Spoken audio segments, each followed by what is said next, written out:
बड़ी खराब है। ये तनी खराब है कि जे के पकड़े वाला ओके जनावे ला नहीं, भीतरे भीतरे खोखला कर देला। कीमत अगर नकली है तब, प्यार असली है तो ओके ताजमहल भी बनवा दे। अगर नकली है तो ये बनारस में लाश जरावे के पड़ी भैया। कोनो लड़का और लड़की में बेहद प्रेम रहन। अब ये तनी प्रेम कि बरसात का तो कुछ हो नहीं जाना। बरसात होके तो खुश होकर सकी जाए तो सब कोई छिकाई रही हो ठीक है बा। लिकोल के बहरी और लड़का लड़की में मिलन होके लागल गुलशन भैया। आज जब मिलन होके लागल तो जाना था लड़किया के पता चल गई। एक बूंदा आंसू लड़किया का हल्दी वाला हाथ पे गिरा तो टपक से जब नीचे भई तो का सखिया सही कली से ये सखी हम के छोड़ के चल जीव तो वही खातिर रोत। अरे बस तो हम कमर खातिर ना रोत, बगलिया में वो आफत फले भाई वही खातिर रोत है। तो परिस्थिति कहा लड़की अपने सखी से बताओ कहले भैया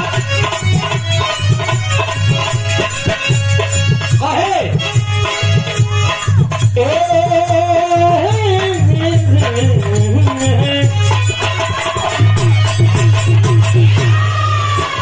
ये कहे सुन भैया न खाता को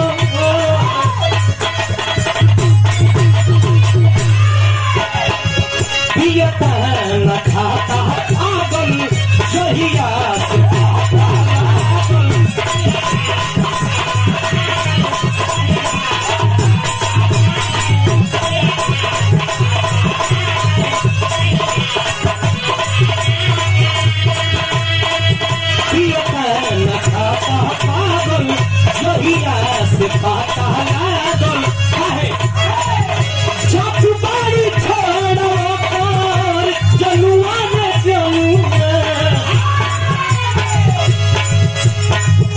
जब बारी छोड़ो और जनुआ ने अरे होरी कहर होरी रे